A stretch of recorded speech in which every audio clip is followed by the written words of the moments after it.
Hi, it's Joanna Oakey here and welcome back to the Deal Room podcast, brought to you by Aspect Legal. Joining us today for this episode is Sophie Bartho of Brandswell, a company committed to growing brands with authenticity and truth. We have a lot of interesting insights for you today from Sophie's years of experience working with clients and their brands as they go through the merger and acquisition process. So grab a cup of coffee, relax, and let's get to it. Ladies and gentlemen, good evening. Are you ready? Okay, here we go. You're listening to the Deal Room podcast. Join us as we bring you the inside scoop on business sales and acquisitions. Get across trends in the area and hear the industry's best recount their real-life tips, traps, and experiences. Now, here's your host, Joanna Oakey. Hi, Sophie. Welcome back. And I say welcome back because we've also been lucky enough to have you on the sister podcast of The Deal Room, which is Talking Law, where we were talking about brand strategy as a whole and rebranding for business. So listeners, if you're interested in hearing that episode, then head over to our Talking Law website, which is talkinglaw.com.au, or you can access it via our law firm website, which is aspectlegal.com.au. And there you're looking for Talking Law episodes 43 and 44. But today we are lucky enough to have you back here to talk about brand and communication strategies. And I was going to call it brand and communication strategies post-merger or acquisition, but I think you cleverly picked me up on the fact that I was using the word post here. So you prefer to describe it as pre, is that right? Absolutely, because often we're brought in after the deal is done and terms of the deal have been signed, and sometimes we need to do a little bit of retrofitting in terms of brand.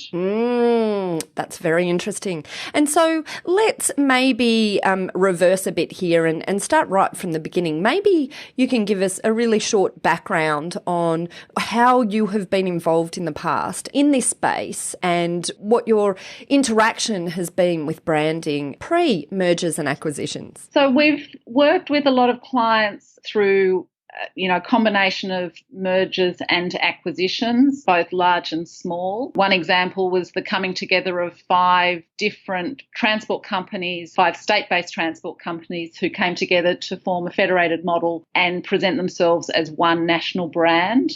And then that has had multiple sort of further iterations of acquisitions, and that's been through constant changes over the last 13 years. We've had other, businesses that have acquired other businesses. And what was interesting is we had one where, going back to our conversation around pre and post, where we were brought in after the deal was done, so to speak, and it had been agreed that they would present both brands in the marketplace. However, when we went through the brand strategy process, we realised that it would not be as efficient or as effective for the ultimate game. Our recommendation to both boards was that they actually go to market with one brand and retire the other brand. And that was universally adopted, fortunately. They didn't have the resources to invest in and build both brands. And they didn't have the human resources either to manage it going forward. So there were, multiple factors that influenced that recommendation. I thought it was really interesting when you were talking about, the egos involved. I'm not sure if that was the terminology that you used, but quite often there's a very sensitive environment with the 2 brands who are coming together. However, that is actually described to the market. Sometimes the reality of what it is behind closed doors is different, and that can, there can be a real human element that these organisations are grappling with that can be reflected in brand. Yes, that's absolutely true. At the end of the day, they're human beings that have built that business and built that brand. And when they are being, use the term instructed or told that they need to, that brand won't exist and it will be superseded by something else, it can be very confronting and quite emotional. And that's why I think it's very important to go through quite a consultative process where you seek their opinions and their input and their perspective and take them on the journey. And then that helps them understand why certain recommendations may be made, such as retiring one brand and letting another brand take its place. Okay, and then this is probably a good point then to wrap back to the broader question of what businesses should be thinking about in relation to brand and communication in order to make a merger or acquisition that they're undertaking work most effectively. I think, one of the key questions will be, why is the merger taking place? And then who will be impacted by that merger? And in terms of who will be impacted, how will they feel, and how and when will you let them know? Because different stakeholders, will be informed at different times through the merger process. And it's really important to have a lot of empathy for all those different stakeholders. I think it's for the lawyers who are listening, it's really important to think about everybody that will be impacted by these decisions. And then, considering the impact on the brand and the communications immediately, not after the deal. One of the things we first, do is define all the different stakeholders and then define the different messages that they may need to hear. And they'll need different messages at different times throughout the merger and or the acquisition. Another critical consideration is confidentiality. We often remind our clients that we can talk about confidentiality. However, as soon as something is released internally, it is for external consumption as well. And from everything that you're talking about right now, I can see it makes total sense why organisations should be potentially thinking about having an external party come in and look at these sorts of issues. Because I think when an acquisition is taking place, there's so many moving parts that everyone in the organisation, but particularly senior management, are focused on to ensure that the merger or the acquisition happens effectively and smoothly. So I guess sometimes maybe it takes someone from an external perspective that's tasked particularly with looking at communication and branding to be able to isolate those issues from all of the other moving parts that everyone else is looking particularly at. Yes, and I think the other quality that we bring or, an external party brings is some very rigorous objectivity.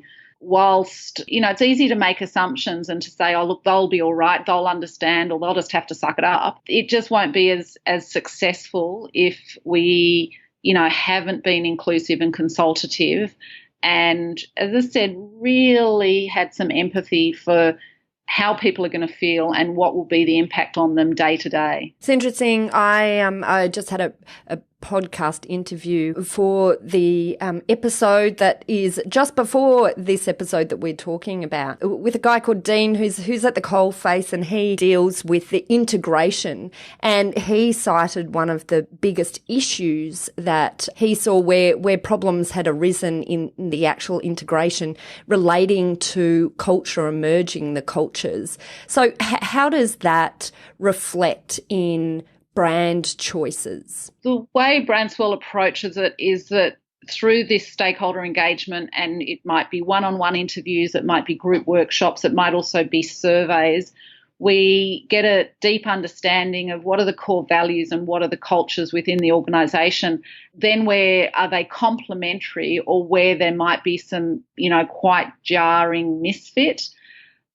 It's interesting, if I reflect back on all the years, usually they are complementary, but they need to be slightly redefined and rearticulated under the new brand and as the new organisation. So there needs to be almost a demonstration of, that this is a shift, this is a change. And whilst we have been organisation A and organisation B, we are now organisation XYZ.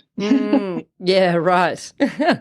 I'm not sure if you've heard of the ADKAR model by Prosecki. It's something I love and we often refer back to. And ADKAR stands for awareness. So awareness around the need for change. Then the next step is desire, and that desire to participate and support the change. Then you need knowledge on how to change. Then A for ability to implement the required skills and behaviours to change, and then reinforcement so that you can sustain the change and stay on that journey. But I think that ADKAR model is a really beautiful, simple, succinct step point to reference when you're going through significant change, such as a merger or an acquisition. Okay. And is this a process that you take your clients through? It's part of what we, I guess, overlay and wrap around our Brandswell methodology. Our process is built around defining, and understanding the core values, and then the culture, as we just talked about, looking at the benefits of the brand and the organisation, and both the rationale, so what one gets from the brand, but also how the brand makes people feel. And then we get into the very quite, interesting, challenging end about the proof points. So we look for the evidence and tangible reasons that you can believe those values, believe that culture, and believe those benefits.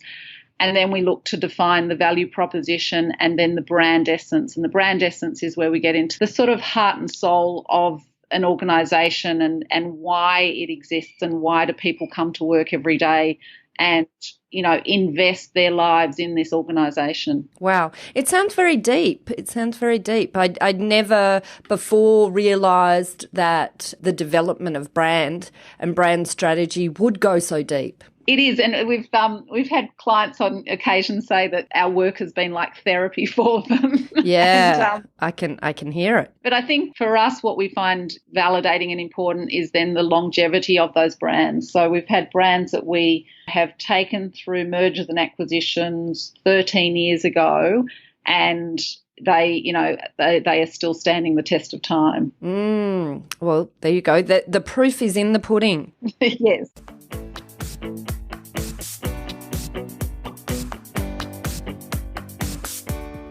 Let's take a short break.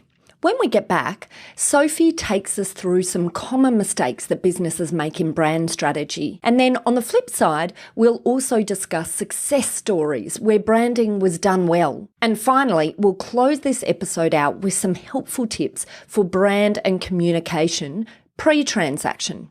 And that's next. This is Joanna Oakey, and you've been listening to the Deal Room podcast, a podcast brought to you by Aspect Legal.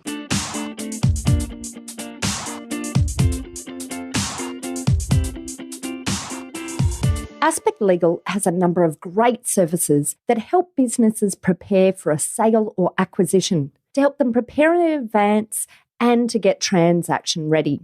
We've also got a range of services to help guide businesses through the sale and acquisitions process. We work with clients both big and small and have different types of services depending on size and complexity. We provide a free consultation to discuss your proposed sale or acquisition. So see our show notes on how to book a time to speak with us, or head over to our website at aspectlegal.com.au.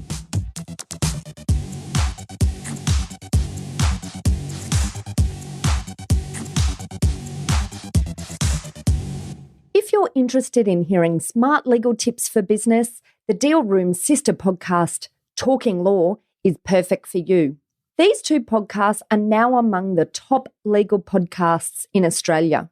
In our Talking Law podcast, I dissect a different topic each week that I have seen impact businesses, and I then provide actionable tips for you to avoid that risk or to use that legal area to your advantage. We release new episodes every 10 days, and you can listen to our episodes through www.talkinglaw.com.au or subscribe to our Talking Law podcast on iTunes to be the first to know when a new episode is out. Now, back to the show.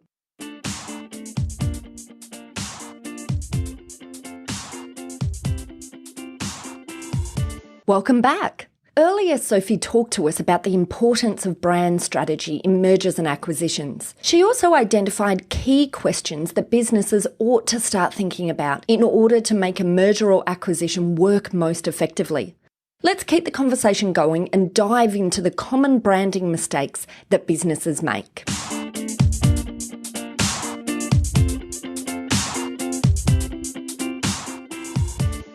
I'm really interested to hear what mistakes you have seen made along the way, perhaps where people have not appreciated the importance of looking clearly at this area. Because I think perhaps you know, from what I've seen, this is certainly not always an area that's given a lot of attention. Yes, no, look, there's lots of mistakes that can be made. I think the first one is that lack of empathy that I referred to earlier. So really pausing and considering who's involved and what will be the impact on them. I think another very important consideration or possible mistake is not understanding what the investment that's going to be required, and the investment in terms of time and money and also talent. You will need to allocate some human resources to make the journey successful. I think honesty is another really important factor and an area that you can make mistakes by pretending that it's the reason behind the merger or the acquisition is one thing when it's really another thing. So in our sort of process and deep questioning, we often realise that, you know, we've had situations where we've been told it's a merger, and really it's an aggressive acquisition, and there is going to be some pain. And it's not until you get to that truth that you can manage the process appropriately. And so what do you think is what do you see as one of the downsides of that approach of, you know, not being completely transparent, I guess, with the reality of what's happening in an organisation? What I love about working in the brand space is that a brand is all about a relationship, and relationships are built on trust. So the moment you challenge or threaten that trust, it can be extraordinarily damaging to the brand. So you'll not only lose the trust and faith of your existing stakeholders, but they then, you know, will talk about your business, talk about your brand, and, you know, the classic ripple effect. So you won't only lose faith with, you know, possibly the people that might be exiting the organisation, but those who are left within the organisation, you know, then have that seed of doubt. And what's a better way then, do you think? I think it's always about being honest, and you need to be respectful of everybody's unique situation. And in being honest, it is about crafting messages and carefully delivering them and the timing of those messages. But there is no other way to go about these journeys of change with you. You have to be honest. Yeah.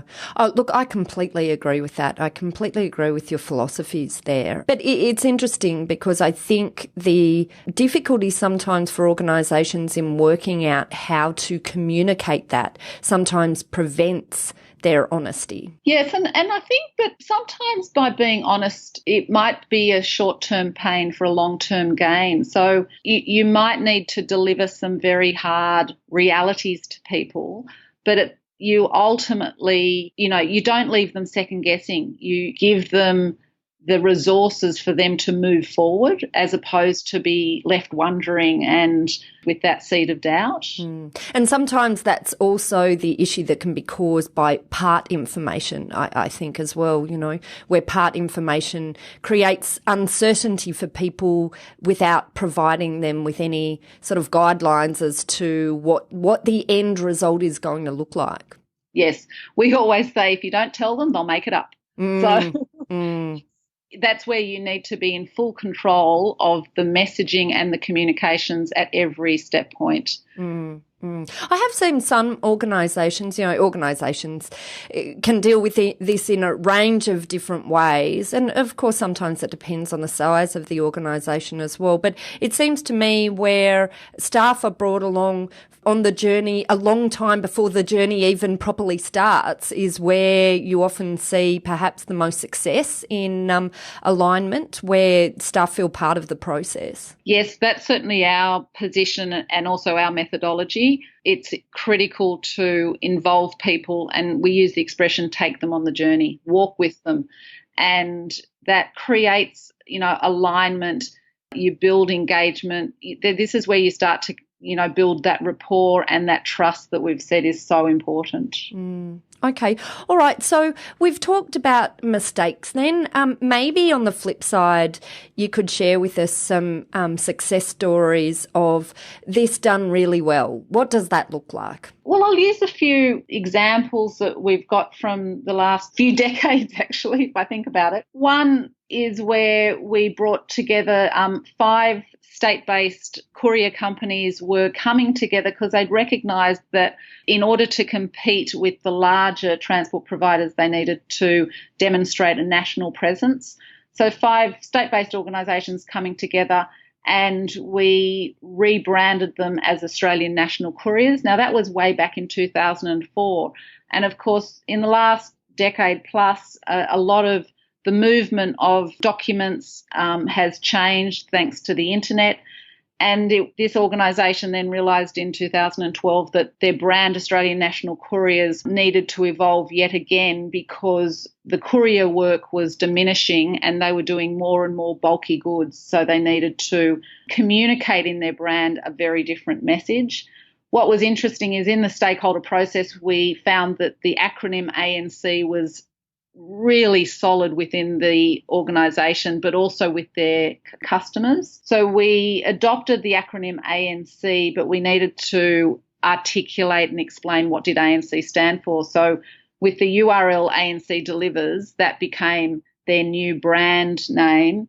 And with a positioning statement, your integrated distribution partner. So it was quite a long journey over almost 1.5 decades now of bringing 5 organisations together, building one brand, and then needing to move it yet again to stay in pace with the marketplace. That's a really good example. I really like that example. Are there other stories where you have seen turnarounds? Yes, a lovely one is actually a mushroom grower, and they were a family business, and they had 5 different brands within their portfolio.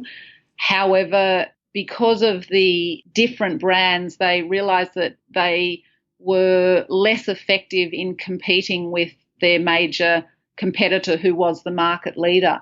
So by actually coming together as one unified brand, they suddenly had the volume and the size to compete against the market leader and create some significant reputation and make themselves relevant in the marketplace. And that's an interesting story because the family dynamic within the business, and as we touched on earlier in the conversation, just the emotional relationship that individuals will have to their brand, their business, and sometimes to encourage and ask them to move together can be challenging. I mean, it's really interesting hearing you talk about this example because it sounds like branding helped them to compete in the market, which, is an interesting concept. And did that also include an acquisition strategy, or was it all around branding? No, that there was also acquisition in that. And I think the lovely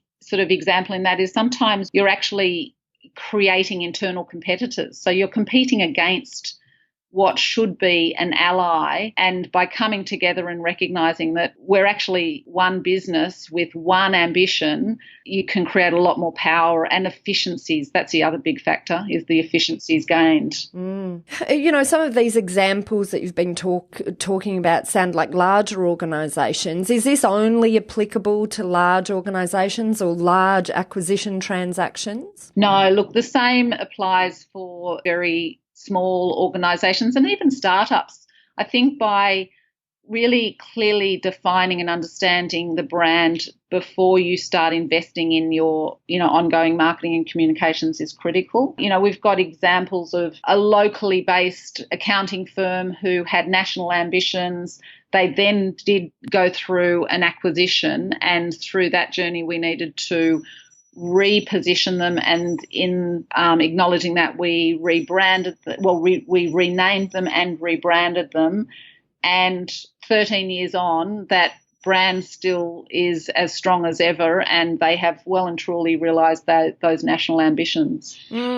That's a really great example. I guess we're talking about potentially a smaller organisation then going through an acquisition and realising to be what they wanted or had the vision to be in the future, their brand just wasn't going to work for them. So they needed to rebrand to encompass the whole that they wanted to become into the future. Yes, and that's an interesting example where the original brand name was the two founders' names. Mm-hmm. And I think it's interesting because, you get a lot of that in the legal profession and also in the accounting profession. Yeah. And it can serve some businesses well. But for this organisation who wanted to well and truly grow beyond those two founders, it was time to recognise that in their heritage, but to adopt a very distinctive new name in the marketplace. And so they adopted this as distinctive new name, and where are they now? It would be, it's interesting. I'm sure it must be interesting for you to see the evolution of these organisations from a principal named accounting practice, undertaking a few acquisitions, having a vision for the future that is now represented through a new brand. And so where are they today, Sophie? Well, they've gone from a mid-size regional, mid-sized firm based in regional New South Wales to having offices all the way up and down the eastern seaboard. So significant growth and brand recognition. I think the other thing is the new brand name helped them expand their range of services. So it was also about making sure it held the big vision for them. And rebranding for that organisation, did you run through the same processes that you have been talking about that you might run through with larger organisations? Yes, it doesn't matter if it's I'm doing it with a CEO of an organisation at the moment, and he's a one-man band, and I'm doing exactly the same. I'll call it the interrogation of deep diving and asking a whole lot of questions around core values and the culture and, what benefits does the brand deliver and what are the proof points and then into that deeper area of why does he do this. But we do this exactly the same process for larger organisations. We ask the same questions of chairman, board members, staff, and we like to go throughout the organisation and get as many people involved as possible because everyone's experience with the brand is different and equally relevant to how we get to know that brand and then how we can define it going forward. Fabulous. Okay. All right. Well, are there any action tips that you have for our listeners in this area in terms of thinking about brand and communication pre rather than post transaction? We've probably got a few. And the first one is about understanding the stakeholders, both internal and external. And as we touched on at the beginning, who will be impacted by this merger and or acquisition, and put yourself in their shoes and start to think about how they should be approached and communicated to. The other one is to look at the marketplace and, how might this merger and acquisition be perceived? And another important question is, does it make the business or anyone in the business vulnerable? So looking at both sides of that equation. Another consideration is the focus. So how do you stay focused on the day-to-day business despite, what will be a significant distraction caused by this merger and acquisition? And that's where it's very important to have that mindfulness and allocate the required resources and potentially some external resources as well. I think that's a really good point. And sometimes also where these transactions involve component of an earnout, which sometimes happens. Yes. It's even more imperative to allow, the people who have the focus on the growth, for example, to just be focusing on that and not have to delve into each of these other areas themselves and take their eye off the ball of where they're going. Yes. And look, I've seen businesses where they've spent months working on a merger and or an acquisition and it doesn't actually come to fruition. Yeah. And then they see that downturn in revenue and, it's fairly evident why that's occurred. Because they've been too focused on building for the sale and taken their eye off the. And then, of course, that impacts, into the future. If they've lost one transaction, they're after the next. That now impacts the sale value moving forward. Yeah, no, very, very important. I think, though, on the other side it's really important to look at the opportunity. So how can you leverage the full opportunity of this merger and or acquisition? It can create media opportunities, marketing opportunities. It can be an opportunity to retain talent, attract new talent. And as we've talked about, it can be a very exciting branding opportunity. Fabulous. All right. Well, look, thank you so much for your time, Sophie. You have provided a wealth of information about critical issues, I think, for organisations to think about before they even put in place the transaction, as you say, pre, not post transaction. And how can organisations contact you, Sophie, if they'd like a little bit of assistance in going through this process? Look, would love to have conversations with anyone who is curious to know more or might be concerned about the journey that they're on. I'm available on email, sophie@brandswell.com, or you can call me on 0411 191 141. Fabulous. And that's very generous for you to give people a contact number. I must say, it's rarely done these days, personal contacts. And I think obviously you're walking the talk of your brand in terms of making yourself available for personal communication. And, I love that. I love it. Now, if listeners are jogging whilst listening to this, driving along in the car, don't potentially cause an accident by trying to get down Sophie's details, head over to our show notes at thedealroompodcast.com, where we will link straight through to Sophie so you can catch her if you'd like to talk about this area in more detail. Once again, thanks for coming along, Sophie. It's been great to have you on board. My pleasure. I love talking brand. Well, that's it for this episode on branding with Sophie Bartho. I thought perhaps it might be useful here to throw in a short legal wrap-up as well, because in this episode we talked a lot about branding. And if you're looking at buying a business with a strongly defined brand that will be important to the success of the ongoing business, you really need to carefully deal with ensuring that the brand is adequately protected. And this means doing your due diligence properly and ensuring that you are getting the right records that may be needed in the future to defend or protect your brand rights. So I say this, obviously you'll engage advisors to help you through the process, but it's ensuring that you've got advisors who understand the elements of risk that sit in this area in relation to branding and IP generally for the business. And it's not just about ensuring that the IP is protected, but it's also about ensuring that the records that you're receiving are appropriate and as may be required for your future ownership of the business. And on the other hand, if you're acquiring a business where you intend to rebrand, be extremely careful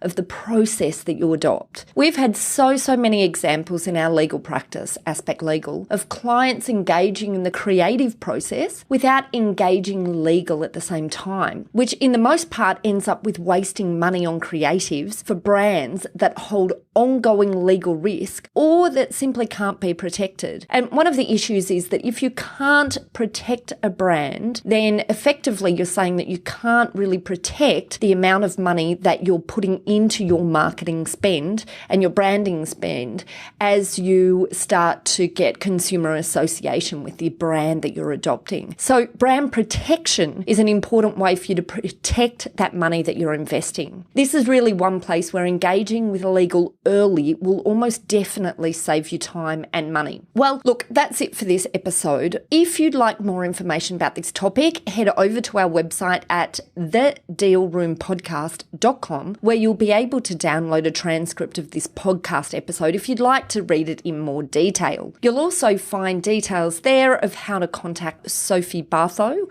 of Brandswell, and there you'll also find details of how to contact our lawyers at Aspect Legal if you or your clients would like to discuss any legal aspects of sales or acquisitions. We've got a large number of great services that help businesses both prepare for a sale or acquisition to help them get ready in advance, transaction ready. And we've also got a range of services to help guide businesses through the sale and acquisition process, whether they're buying, whether they're selling, whether they're big or whether they're small. We've got loads of different types of services depending on size and complexity. So don't hesitate to book a free appointment if you'd like to find out how we might be able to assist. And finally, if you enjoyed what you heard today, please pop over to iTunes and leave us a review. And if you have any content that you would like to hear about on the Deal Room podcast, or indeed any business owner who bought or sold businesses or any professional involved in the sales or acquisition process that you'd like us to interview, just pop us an email via our website at aspectlegal.com.au. Thanks again for listening in. You've been listening to Joanna Oakey on the Deal Room podcast, brought to you by Aspect Legal. See you next time. Ladies and gentlemen. That will conclude this evening's entertainment. Thanks for listening to the Deal Room podcast. To find out more about this episode and other episodes in the series, check out the show notes or head over to our website at thedealroompodcast.com.au.